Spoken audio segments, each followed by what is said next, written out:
مولانا تحسین جیلانی صاحب کے بیانات سننے کے لیے تحسین جیلانی آفیشیل کو سبسکرائب کریں۔ فرعون کی ایک باندی تھی جو کہ ایمان لا چکی تھی، لیکن کسی کو بتایا نہیں تھا کہ میں ایمان والی ہو چکی ہوں، میں ایمان لے آئی ہوں، میں مسلمان ہو چکی ہوں، کسی کو نہیں بتایا تھا۔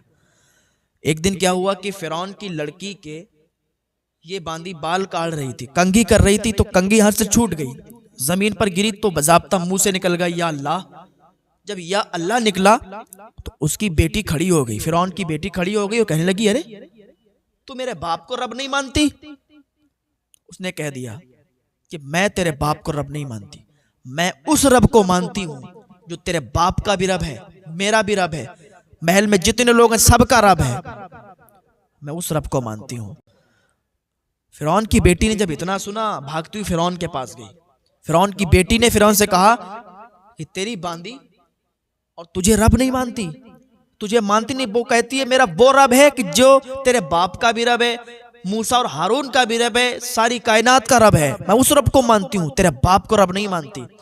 فرعون نے جب یہ سنا کہا اچھا ایسی بات ہے۔ فرعون آیا اور باندی کو بلایا، سامنے جب باندی آئی تو کہا کیا کہتی ہے؟ مجھے رب نہیں مانتی، مجھے خدا نہیں مانتی؟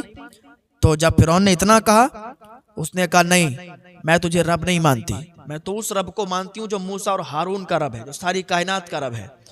فرعون کو غصہ آ گیا، کہ میری باندی میرے ٹکڑوں پر پل رہی ہے، میرے پیسوں پر پل رہی ہے، میرے یہاں کام کر رہی ہے اور مجھے ہی رب نہیں مانتی۔ اس نے کہا نہیں مانتی، کہ ایک بڑی کڑھائی میں تیل گرم کیا جائے۔ اس باندی کی دو لڑکیاں بھی تھیں، ایک چھوٹی تھی اور ایک جوان تھی۔ تیل گرم کیا گیا، کڑھائی میں تیل گرم ہو گیا تو کہا اب بھی نہیں مانتی؟ اس نے کہا نہیں مانتی۔ کہا تیری چھوٹی بیٹی کو اس میں ڈال دیں گے؟ اس نے کہا ڈال دو، لیکن میں تب بھی تجھے رب نہیں مانوں گی۔ کہا میں تیری دونوں بیٹیوں کو ڈال دوں گا۔ کہا ڈال دو، اگر میری 1000 بیٹیاں ان کو بھی ڈال دو، لیکن میں تجھے رب نہیں مان سکتی۔ اچھا، اس نے چھوٹی بیٹی کو پیروں سے پکڑا اور سر کے بل ڈال دیا۔ جیسے ہی کڑھائی میں وہ بیٹی اس کی گئی، اس کی چیخ بھی نہیں نکل پائی اور وہ اس کڑھائی میں کوئلہ بن گئی۔ جب یہ منظر اس کی ماں نے دیکھا تو ہاتھ رکھا سینے پہ، صبر کیا اور اللہ کا شکر ادا کیا۔ آج اتنی نعمتیں ملنے کے بعد بھی ہم اللہ کا شکر ادا نہیں کرتے۔ یہ اللہ والے ہیں کہ اپنی اولادیں قربان کر کے پھر بھی اللہ کا شکر ادا کرتے ہیں۔ آج تھوڑی سی مصیبت پڑ جائے، تھوڑی سی مصیبت آ جائے تو زبانیں ایسی چیخ چیخ کر کہنے لگتی ہیں کہ اللہ نے ساری مصیبت ہمارے اوپر ڈال دی، پتہ نہیں کیسا دور میرا چل رہا ہے، قسمت میں پتہ نہیں کیا یہی لکھا ہوا ہے، زبان سے پتہ نہیں کیا کیا کہنا شروع کر دیتے ہیں۔ لیکن ذرا ان کی بھی زندگیاں دیکھیں کہ اولادیں قربان ہو جاتی ہیں پھر بھی شکوہ نہیں کرتے اور اللہ کا شکر ادا کیا کرتے ہیں۔ بیٹی قربان ہو گئی، دوسری بیٹی کو بھی پیروں سے پکڑا، کڑھائی میں چھوڑ دیا، چیخ بھی نہیں نکل پائی، کوئلہ بن گئی۔ فرعون نے کہا ابھی بھی مان جا، تجھے بخش دیں گے، تجھے نہیں جلائیں گے۔ اس نے کہا میرے سامنے میری دونوں بیٹیاں جل گئیں، میں تجھے رب نہیں مان سکتی، نہ میں مانتی ہوں نہ مانوں گی، تو مجھے بھی جلا دے۔ فرعون نے اسے بھی جلا دیا، یہاں تک کہ وہ بھی کوئلہ بن گئی۔